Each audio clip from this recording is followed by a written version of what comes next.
Hey guys, this is Comic Uno, and today I'm doing a review for the Ray episode 1 through 6, which I believe is the whole season 1.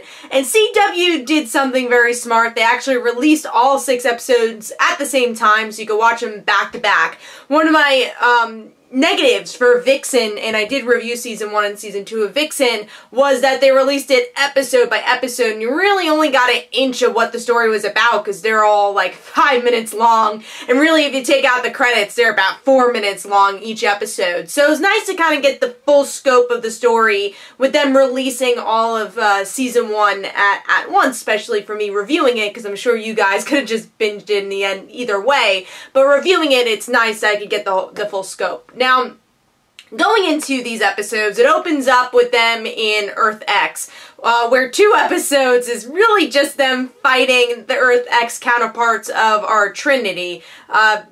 Technically Reverse Flash, and Oliver Queen, and of course Supergirl, who's Ultra Girl, I think her name was, in Earth X.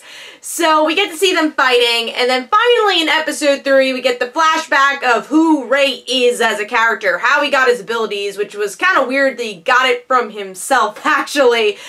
So that's how he ends up getting his abilities. We meet some of the freedom fighters. It looks like at least his best friend is one of the freedom fighters. We don't know about the other characters, how they meet, but maybe in another season we'll learn how they kind of all come together. But or maybe they're just their counterparts from Earth X. He ends up meeting along. But we do get to learn how he gets his abilities. We do get to see his sexual orientation explored in this in the 6 episodes, how he wants to come out to his parents but hasn't yet. He ends up getting a boyfriend by the end of the series, but then he gets kidnapped by who we can guess are the villains of, you know, Earth X, because we don't see them, but you could tell it's the Earth X villains. We get a couple of cameos in these 6 episodes too. Cisco definitely having the most in the episode, a little bit from Caitlin. And those are the 2 big cameos, and of course the villainous versions of, you know, Supergirl and Green Arrow.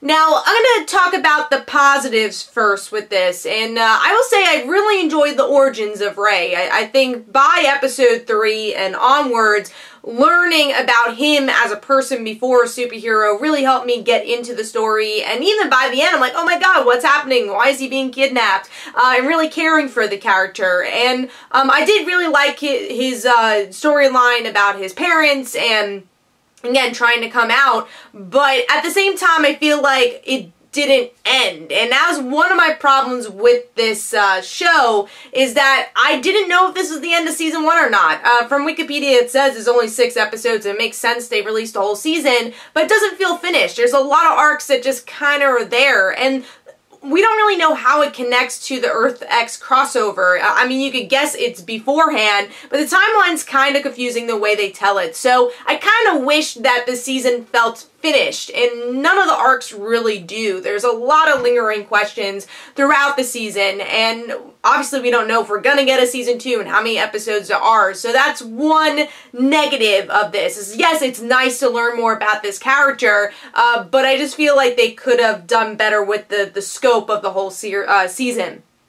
Also talk about animation. Again, the first 2 episodes are mostly fighting, and that took me away from the series at first. I'm like, where's the substance to this series? And then finally episode 3 actually feels like an episode 1. I kind of wish they switched it around, or not really tell those first 2 episodes. I don't think they were really needed, especially if you've seen the crossover. I feel like they could have just had an annotation. Watch the crossover if you want to know what Earth X is about. And they do exposition scenes describing what Earth X is about, so you don't even have to watch the crossover to understand it. So I feel like the first 2 episodes could have been cut to give more substance to the end of the season.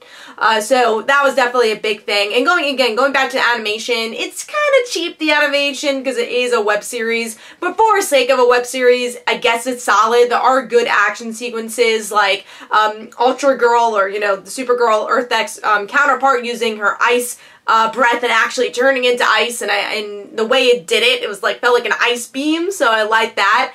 So yeah, action was pretty good, even if there's a little bit too much of it at times. But overall, I actually really enjoyed the Ray, and I do want more to kind of see where it ends, you know? So I definitely will be watching the next couple of episodes whenever we get it, and whatever season that is. But let me know in the comments below, what did you think of the Ray? This is Comic Uno. Don't forget to follow me on Twitter. Don't forget to like my Facebook page. Also, description below, there are links to my comic book, Like Father, Like Daughter. And don't forget to like the Facebook page of Like Father, Like Daughter. And I'll see you guys later. Bye.